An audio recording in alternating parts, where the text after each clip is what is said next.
Doug Wood attended Danvers High School and was a three-sport athlete. He then went on to a year at Vermont Academy and then went on to UMass Amherst on a football scholarship. He was the head football coach at Thompson Academy and assistant at Gloucester High School. In 1968, he was hired as head football coach and physical education teacher at Amesbury High School. He was one of the more successful coaches in the history of Amesbury High School. He took on a losing program and within 2 years brought Amesbury back to respectability. Under the 10 years of Doug's leadership, Amesbury won the Class D championship in 1970. There were also Cape Ann League co-champs in the 1970 and 74 seasons. Jim Stalin, legendary football coach of Newburyport High School, said, "I have a great deal of respect for what he achieved in his years in Amesbury as a football coach and athletic director. Doug really loves football and has a strong belief in the values derived from the game. He always made an effort to promote football. In 1990, Doug was inducted into the Massachusetts Football Coaches Hall of Fame." The real reason Doug belongs on the Amesbury Athletics Wall of Fame is his time as the athletic director at Amesbury. He did so many things for sports at Amesbury and in the Cape Ann League. He helped the Cape Ann League become one of the better conferences in the state of Massachusetts. He hired a number of outstanding coaches, and he made coaches and athletes accountable even when it wasn't the most popular thing to do. Jim Stalin also said, "Doug and I served as athletic directors for many years, and he was a strong force in promoting Cape Ann League sports and the growth of women athletics. Doug did things with class and wanted his players, coaches, and school to have the best. Do things right and create an environment to produce a sound program. Doug is indeed a Hall of Famer." He put girls' sports on the map in Amesbury. Gail Kelleher said about Doug, "We instantly became teaching and coaching buddies. Under his guidance and leadership, my teams and I were encouraged to soar. He was a remarkable leader in the push for girls in sports. We were given equal rights without asking for them, and that was very unusual in that day. Doug rarely said no to my many requests, and our teams flourished because of this. He often dropped by practices and always stopped by the games to make sure things were running smoothly. I will say this with a huge smile on my face. Doug always brought out the best and the worst in me. We had some mighty fine battles, but I knew that those were just challenges that would make me better. One constant irritation to him was the disorderly state of my desk. He would come in at least once a week and demand that I clean it up, and I would laugh and then clean it up. I was blessed to teach and coach for so many years at AHS. A big part of that blessing was working with Doug. Amesbury won Cape Ann League titles in 10 different sports during his tenure as AD from 1969 until 2001. He helped numerous athletes to get into college. It's hard to put a number like wins and losses on a job that the athletic director does, but if we could do it, he would have the best winning percentage in the history of Amesbury High School sports. Dick Baker, former secretary and treasurer of the Cape Ann League, talked about Doug. I had the good fortune of working with Doug Wood for many years as the secretary-treasurer of the Cape Ann League, while Doug was athletic director for Amesbury High School. I would call Doug the dean of the Cape Ann League for his longevity and knowledge of high school sports in the state of Massachusetts. His major concern on any and all matters was how it would affect the student athlete, and if it was going to have a positive outcome, then he would support it. While he supported all sports, the two he was responsible for in the Cape Ann League were cheerleading and football. The Cape Ann League cheering competitions were the top in the state due to Doug's work and the work of all the Cape Ann League cheering coaches. His leadership with football had the Cape Ann League on the cutting edge with schedules, divisions, and playoffs via the MIAA.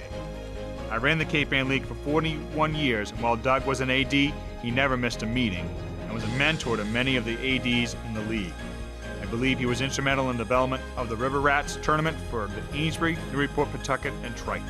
When Doug retired, Kevin Doyle, sports writer of the Newburyport News, wrote that under Doug's leadership, he watched Amesbury develop consistently competitive programs, and he left as one of the Cape Ann League's most respected administrators, one who was unafraid to rock the boat and ask tough questions when necessary.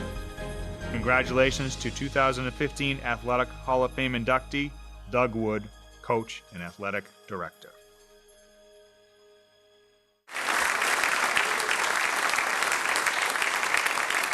With his presenter, his son Jay Wood, Mr. Doug Wood. Can you believe those sideburns? Oh my God. Unbelievable. I'd like to first congratulate all of tonight's inductees. In one way or another, I've been associated with each and every one of them. Sandy Roy was an assistant principal my first year here. Gail and David I worked with, and David I also played against, Dave LaHate. Tiffany, Michelle were some of my student athletes while I was the athletic director. And I came home from UMass because I wiped out a knee during my spring football of my freshman year to have an operation. It was in the early 60s. And I heard about this guy by the name of Murray Johnson. And so they happened to be playing Danvers that day, and I went to watch that game. And I mentioned it to Murray today, and he mentioned to me that they also beat Danvers that day. In addition, I think playing in that game is someone who will be up here very shortly, I'm sure, because he was one heck of a football player, one of the best to ever come out of Amesbury, and that is Roger Calderwood, who I saw here this evening. I'd like to thank the committee. Dick Peake and I tried to put this together in the early 2000s, but for one reason or another it didn't happen. But the committee, but especially Dick Peake and Dave Bailey, pulled this thing together, and I think it's great for the community. I'd like to thank all of the athletes, 1968 through 2001, that have ever participated at Amesbury High School. For without them, I wouldn't have had a job.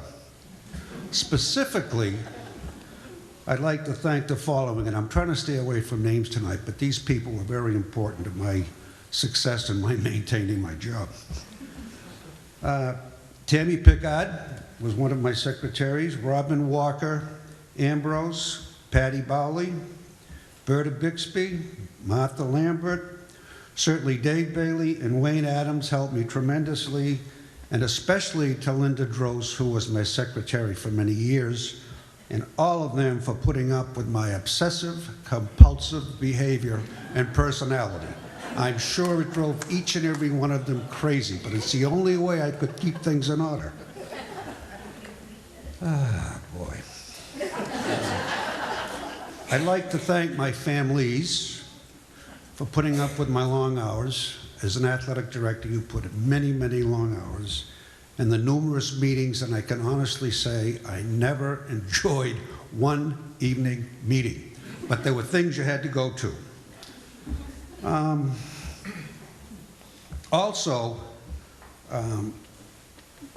My kids had to go to Amesbury High School.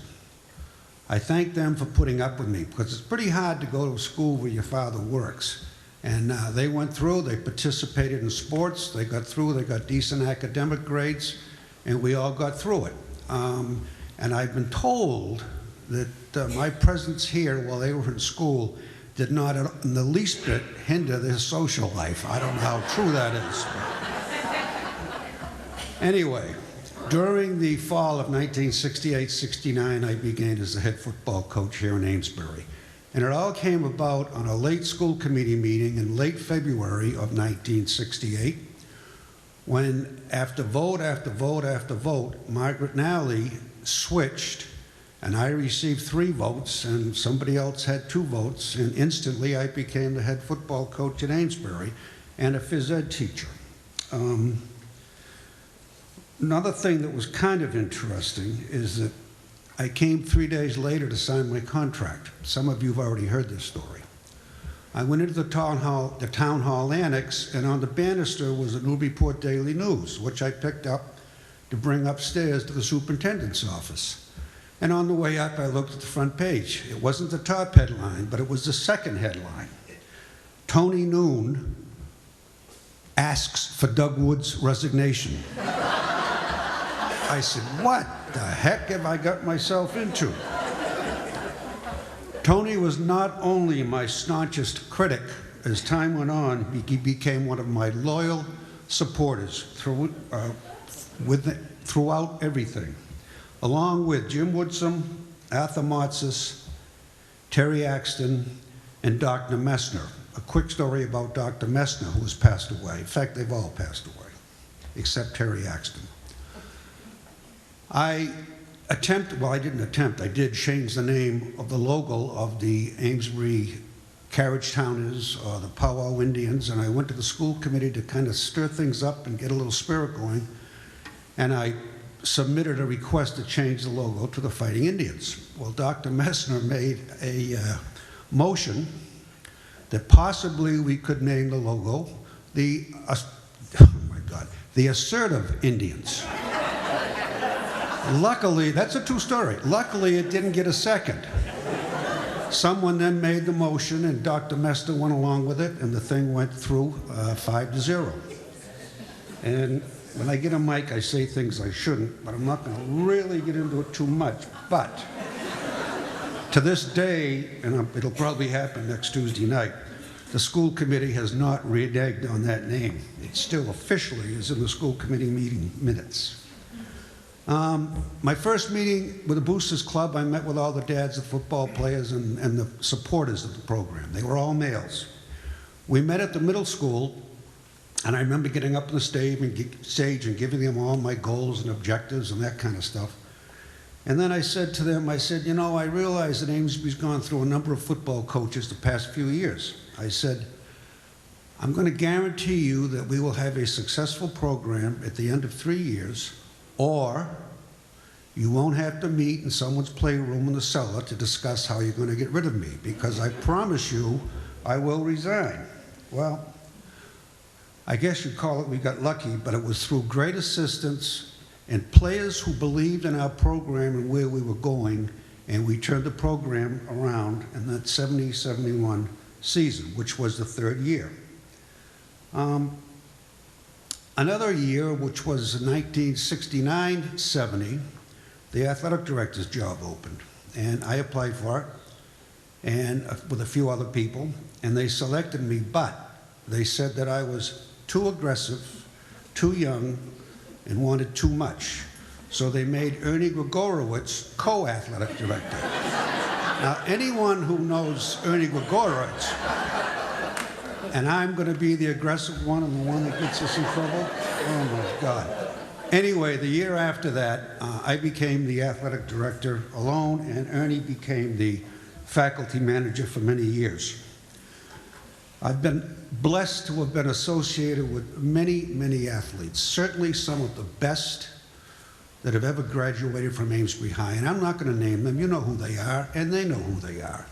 And each and every one of them received their recognition, whether it be by playing or being rewarded for their playing. One of my inner rewards is the fact that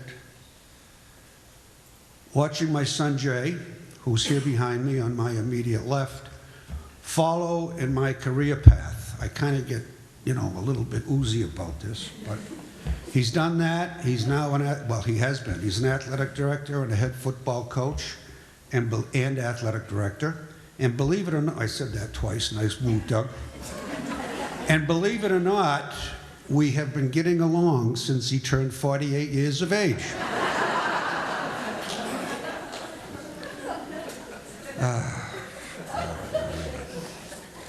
In closing, I would like to thank everyone here for making this happen. I humbly accept this award, not in my name, but in the name of all the athletes that have ever gone through Amesbury High School in 1968 to 2001 and beyond, especially the second and third stringers, who never really got the recognition or got the participation that the others did. Those are the guys who really made up the programs. All of the coaches that have coached at Amesbury High School, all of the student managers and supporters, and especially those challenged kids. We had a lot of challenged kids that we tried to bring into our program, and I think we were pretty successful with that, and that's been a big part of my, my direction as athletic director, is to try to help those kids. And every one of those and the community members have contributed to the overall success of the athletic program during my tenure. God bless, and go Fighting Indians.